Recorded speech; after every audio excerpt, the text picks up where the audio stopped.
Why being yourself isn't enough and bragging isn't the answer either. After my first 5 years of working experience, and I noticed something. There were certain colleagues, blowhards, who were able to get opportunities, who were able to grow, who were able to get pay rises without actually working hard, without actually delivering, without being or showing any responsibility. And I found it very annoying because I was the one working hard and it didn't get me anywhere. Yeah, step by step, slowly, slowly, but not as fast as I've seen with other colleagues. So for me, that was the moment I was wondering, okay, because I was complaining a lot about these people. I was annoyed, I was irritated, but they were the ones growing and I was still where I was. So at a certain point, I showed some leadership and asked myself the question, okay, what are these people doing different compared to my approach? And the answer to that question wasn't very complicated at all, because what they were doing, they were positioning themselves. And for me, that was the start of a whole new way of working less hard, getting more things done, and growing faster, achieving things faster. So thanks to colleagues Blowhard, I discovered a new way, a much faster way. So for me, when I started to position myself, I unconsciously was doing, we all do it, we all position ourselves unconsciously. But when you start doing it from a certain point of awareness, of course, it's much more, you could make it work a lot more for you. And when I started positioning myself, I knew I didn't want to have them as an example, but they were at that time the only example I had.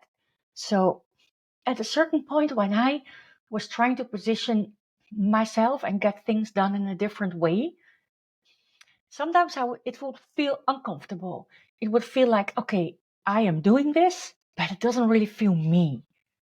So at, at, at that moment was the point where I discovered something very interesting, because when I was with some people, I would feel very easy to be me. I would feel very comfortable being the authentic version of me. When I felt supportive, I would show my expertise, my greatness. And other people, I would say then, I know it's the other way around, but they made me feel small. And let's say it from a more leadership kind of a perspective, I felt small with certain people who did not embrace my ambition, my vision, my ideas. Just people that I felt uncomfortable with. I wasn't myself in my best way.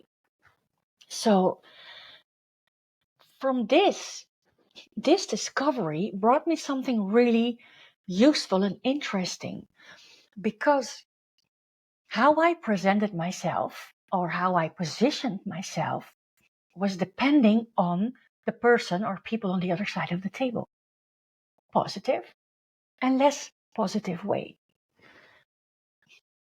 But I discovered, but me presenting myself or me positioning myself is all, it should be all about me. It shouldn't be about other people. It shouldn't be whether I like someone or not. It shouldn't be whether I know a person is going to say yes or no.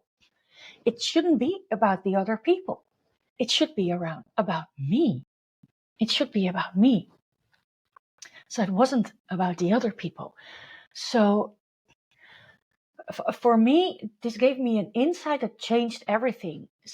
It meant, okay, yes, you should be yourself. You should be the authentic version of yourself. Of course, I am the one who is sharing that constantly. And at the same time, don't be the person who adjusts or adapts on every situation. don't be that version. If being yourself for you means being the version who waits for permission to take place, that's not the way it works. Being yourself has nothing, truly nothing to do with what you think you should say or how you think you should behave. What's normal to do or to do not do, if you understand what I mean. So yes, being yourself, authenticity is very important, but only if it's that version who knows what she wants and goes for it with a full focus. Go for your dreams. So as of that moment, I changed something. I've always been a meeting preparator. I always prepare meetings because I've worked 13 years in sales and management positions, and you don't do coffees with people. You talk to people because you want to get somewhere. And can be a sale, can be something, can be fixing shit, can be whatever. But you don't do just a coffee. That's what you do with friends or maybe with family, but not in a business relation. There is always a goal behind. So with all the preparation I already did, it doesn't have to take hours, not even half hour. But I asked myself another question. So who do I need to be? Who do I need to be to position myself in the strongest way for the next meeting? Who do I need to be to successfully position myself and get what I want to get out of a meeting? That's it. And remember, I was in a meeting, exactly the previous episode, I talked about them as well. So another episode, they are part of the subject of this podcast. Yeah, I was part of the management team for a while with the two company owners, so with the three of us. And they were very close, of course. If you start a company together, you in a way should be close. And so I was like, okay, oh shit, two people against one. And I am the part of the one. So it's always two against one. But if I go in every meeting with this thought, two against one, I would never get what my vision was. And believe me, I wasn't the company owner, but I had a vision. And when I have a vision, I want to have this vision be implemented. Whatever, however, doesn't matter.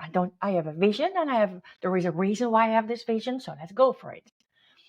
So I didn't do it with everything. I really chose my battles. But being responsible for sales and sales having partly in this company was organized like that. That's another story, but let's just talk about the invoicing system. Every month there was a lot of troubles because of the weird, the annoying invoicing process.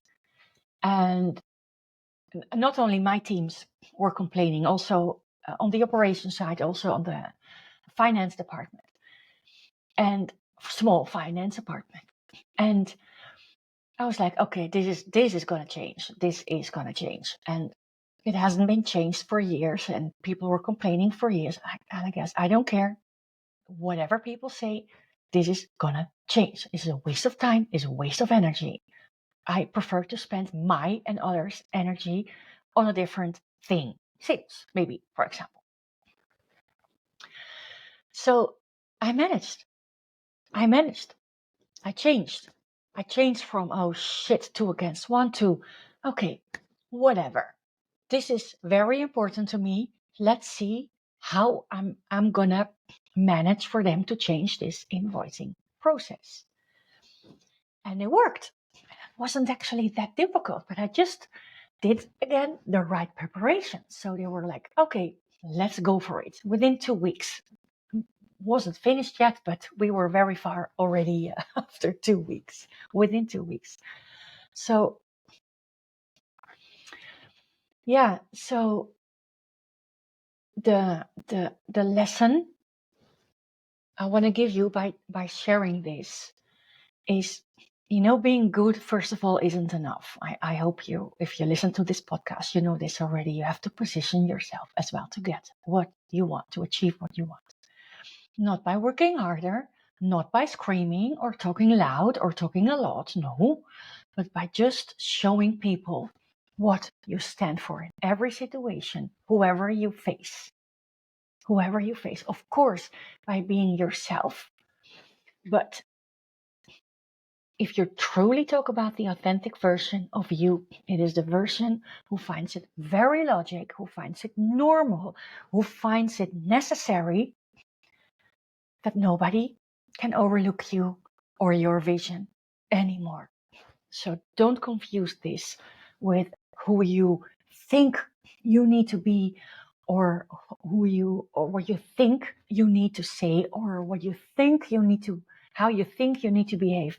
No, that has nothing to do with authenticity. It's all about the version who finds it very logic, very normal, that people cannot overlook you or your vision anymore. Never.